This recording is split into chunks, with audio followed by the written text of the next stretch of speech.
Jamaah. Yeay. Oh jamaah. Yeay. Alhamdulillah. Kenapa sih kayak gitu? Kenapa sih? Jadi biar makin semangat ya. Semangat. Semangat dong, tepuk tangan buat kita semua. Temanya masih sama nih, awas salah antara mahram dan muhrim. Jadi gimana Ustadz Maulana? Menikahi ibu tiri. Padahal kan dulu bekas mahram. Itu gimana sih? Aku bingung deh. Jangan marah dulu, jelasin aja. Gak ada wanita lain itu. Iya, nah itu dia makanya. Jadi harus gimana Ustadz? Tolong dijelasin Ustadz. Buat semuanya, dengarkan. Yang namanya istri ayah tetap ibu. Istrinya ayah adalah ibu. Biasa ada tutorial masak-masak. Ibuku mencintai bapaknya, suaminya ibuku. Kan bingung-bingung gitu. Pusing ya? Pusing.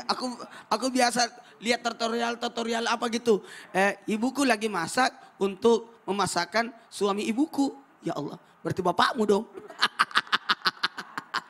Nah dalam hal ini ketika seorang menikahi istri ayahnya berarti sama saja dia menikahi ibunya.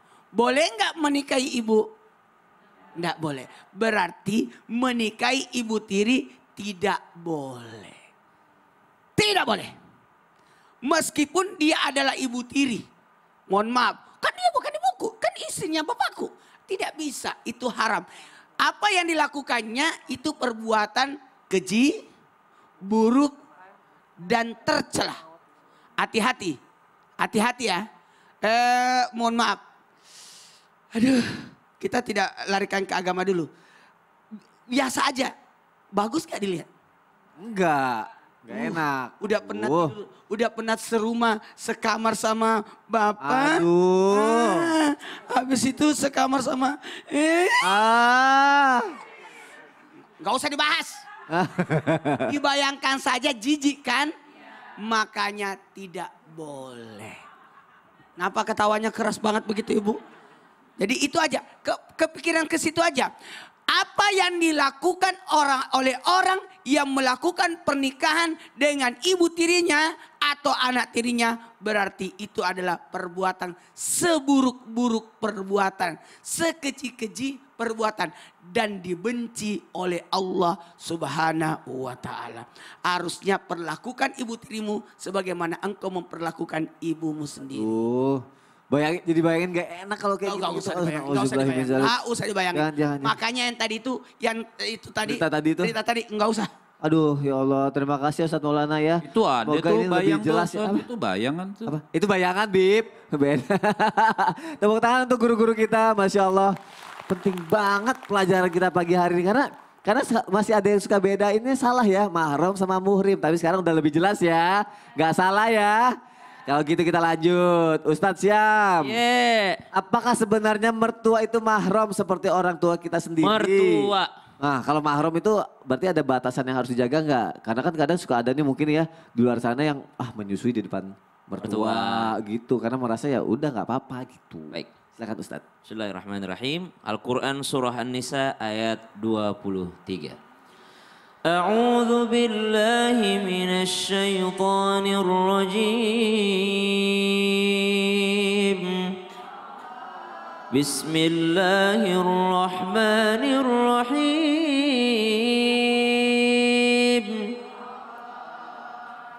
حرمت عليكم أمهاتكم وبناتكم وأخواتكم وعماتكم وخالاتكم وبنات الأخ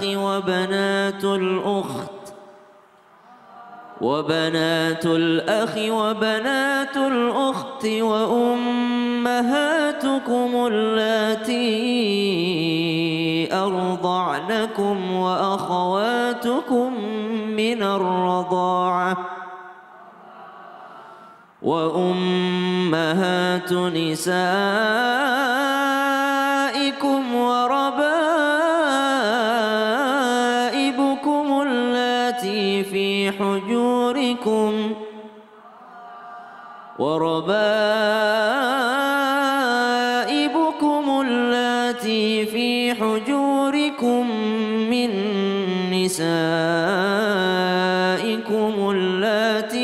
دخلتم بهن فإن لم تكونوا دخلتم بهن فلا جناح عليكم وحلائل أبنائكم الذين من أصلابكم وأن تجمعوا بين الأختين إلا ما قد سلف إن الله كان غفورا رحيما. Al-Quran Surah An-Nisa ayat 23, ayat yang begitu lengkap memberitahukan kepada kita siapa saja yang menjadi mahram kita. Dimulai dengan diharamkan atas kamu menikahi ibumu, kemudian anak-anak perempuanmu, kemudian saudara-saudara perempuanmu, kemudian saudara-saudara ayahmu yang perempuan, bibi, saudara-saudara ibumu yang perempuan, tante, anak-anak perempuan dari saudara-saudaramu yang laki-laki, ponakan, anak-anak perempuan dari saudara-saudaramu yang perempuan, ponakan, ibu-ibumu yang menyusui kamu, ibu susuan, saudara-saudara perempuan sesusuan, ibu-ibu istrimu atau mertua. Sampailah kita pada pertanyaannya, apakah mertua itu mahram? Dari ayat An-Nisa ayat 23, maka mertua termasuk mahram. Berarti kalau mertua adalah mahram berarti haram menikahi mertua. Ada tambahannya, bukan hanya haram menikahi mertua, haram juga menikahi mantan mertua. Kenapa?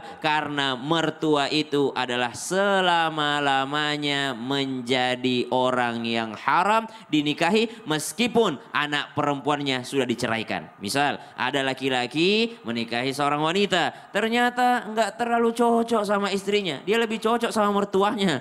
Ternyata mertuanya ini janda, akhirnya dia ceraikan istrinya, dia tidak boleh menikahi mantan mertuanya. Kenapa? Karena dia adalah mahram selama-lamanya. Pertanyaan selanjutnya, apakah batasan seorang wanita di hadapan mertua laki-lakinya? Ini pasti ada batasan auratnya. Kalau pada orang asing seluruh tubuh kecuali wajah dan telapak tangan. Tapi kalau kepada mertua dia adalah boleh memperlihatkan bagian tubuh yang terbiasa terlihat. Mana itu? Yang terbiasa memakai perhiasan. Orang kalau perempuan biasa pakai gelang ya Bu ya. Berarti kalau mertua bisa lihat lengannya. Orang terbiasa pakai kalung ya Bu ya. Berarti terbiasa terbuka lehernya. Boleh rambutnya. Kemudian kakinya mungkin sampai betisnya. Maka itu saja yang diperbolehkan dilihat oleh seorang mertua. Tapi ada pendapat yang lain mengatakan yang haram untuk dilihat adalah antara pusar sampai lutut. Bahkan itu kepada anak kandung sendiri ya. Maksudnya apa? Kalau menyusui, memang kalau menyusui maka itu masih boleh dilihat menurut pendapat yang lain. Tapi agak berbahaya. Maka yang boleh terlihat di hadapan mertua laki-laki adalah bagian tubuh yang biasa memakai perhiasan. Anting berarti telinga boleh kelihatan, leher boleh kelihatan. Terima kasih Ustaz Syam untuk penjelasannya. Tepuk tangan untuk guru-guru kita. Masya Allah, semangat sekali belajar pada pagi hari ini. Karena semangat, yuk kita masuk lagi ke segmen Tanya Dong Ustadz. Kami semua tanya dong Ustadz. Yang mau nanya boleh angkat tangannya. Oh ibu deh, ibu. Soalnya yang lain semangat, ibu gini. Gitu. Miss Universe. Silakan, namanya siapa? Dari mana? Assalamualaikum Habib. Sini deh, ayo. Namanya siapa? Nama saya Dewi dari Majelis Taklim Nurul Atfal, Kampung Tanjung Sari, Desa Purasari, Kecamatan Luliang. Tepuk tangannya dong, Masya Allah, silakan. Mau nanya apa? Biar jamaah satu Indonesia melihat. Ya, saya mau bertanya, apakah ketika kita menyusui bukan anak kita, apakah kedudukannya menjadi mahram gitu, anak kayak anak kandung sendiri? Apakah diperbolehkan gitu, Pak Ustadz, kita menyusui bukan anak kita gitu? Oke, dijawabnya Mohon sama dijawab. Habib ya. Habib, kalau menyusui yang bukan anaknya ya bener ya. Mau kemana? Mau menyusui. Orang lagi ngomong. Mau buru-buru. Ya udah deh, terima kasih ya. Silakan duduk kalau gitu. Habib, mohon dijawab Bib. Boleh nggak menyusui anak yang bukan anaknya? Kalau bisa disusuin, apakah menjadi anaknya sendiri? Terus nanti kalau udah disusuin bisa dapat warisan nggak tuh ya kira-kira dari kayak gitu kan udah jadi anak. Oh, Bismillahirrahmanirrahim. Namanya disebutnya anak susuan. Ya betul, orang sini nyebutnya anak susuan, betul. Kalau di Bogor sebutnya apa? Anak susu juga? Anak satu susu? Sepersusuan. Baik. Pertama, menjadi anak susuan itu ada syaratnya. Jadi tidak langsung ketika kita menyusui itu langsung menjadi anak susu dan saudara daripada anak kita. Syaratnya awal sebelum umur 2 artinya syaratnya sebelum umur 2 tahun, kemudian menyusunya harus 5 kali dan kenyang. Misal sekali disusuin, kalau dia lepas, dia masih lagi mau, tetap itu belum dihitung 1. Kemudian dia lepas lagi nyusu sampai dia tidak lagi mau menyusu, sudah kenyang, baru disebut sekali nyusuin itu. Sebutnya sekali. Diulang seperti itu sampai 5 kali. Apabila melakukan 5 kali susuan seperti itu, maka dia terkategori anak susunya.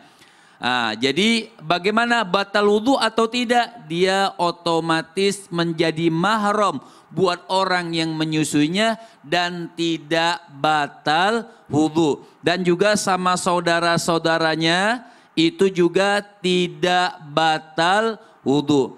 Pertanyaannya, apakah anak susu mendapat hak waris? Maka jawabannya anak susu tidak mendapat hak waris. Udah dapat susu, minta Waris. Jadi tidak. Jadi artinya anak susu ini artinya tidak berhak untuk mendapatkan waris. Anak susu tidak berhak untuk mendapatkan waris dan tidak ada hak anak ini untuk mendapatkan waris. Kemudian apabila orang tua susunya pengen ngasih waris misalnya ya, itu bukan disebut waris. Ya, itu disebut misalnya hibah atau hadiah atau wasiat. Misal contohnya sama seperti anak angkat juga dikatakan Ustaz Syam, tapi bedanya anak angkat itu tidak membatalkan wudhu. Makanya anak angkat itu batal wudhunya. Jadi seorang ayah angkat, dia salaman atau anaknya cium tangan yang perempuan yang anak angkat, maka wudhunya batal. Atau sebaliknya, dia ngangkat anak laki-laki sama orang tua perempuan angkatnya itu batal wudhunya. Anak susu lebih kuat hukumnya karena wudhunya tidak bakal. Tapi dua-duanya tidak mendapatkan waris. Tapi kalau mengasihi boleh atau tidak misalnya. Namanya wasiat. Dan wasiat misalnya seorang ibu susunya, saya berwasiat untuk memberikan waris juga kepada anak susunya. Maka tidak boleh lebih daripada 1/3 harta. Jadi anak susu tidak boleh dapat waris pertama. Tapi kalau mau dikasih wasiat boleh atau tidak, hadiah boleh dan tidak boleh lebih daripada 1/3 harta. Apabila dalam tulisan tersebut anak susu atau anak angkat mendapat lebih daripada 1/3 harta, maka ahli waris musyawarah.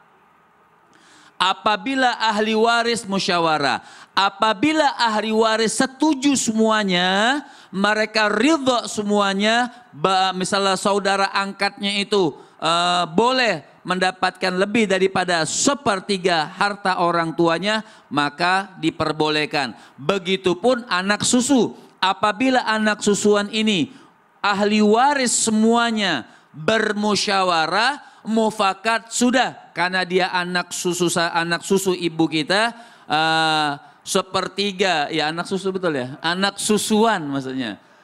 sepertiga lebih dari sepertiga mufakat daripada ahli waris mau setuju maka boleh. Tapi kalau tidak setuju anak susu tidak boleh marah. Anak angkat tidak boleh marah. Karena orang ahli waris itu lebih berhak. Masya Allah, terima kasih Habib. Satu lagi nggak boleh. Kan saya walaupun anak susu yang ngurus daripada orang terus tetap otomatis ahli waris yang berhak semuanya. Masya Allah, terima kasih Habib Muhammad untuk penjelasannya. Tepuk tangan untuk guru-guru kita, Masya Allah, tabarakallah. Bisa dipastikan ya jamaah untuk yang satu ini jangan sampai ketinggalan. Kalau ketinggalan aduh sayang banget, rugi banget. Makanya tetap di Islam itu indah. Nggak lama kok. Jamaah, oh jamaah. Alhamdulillah.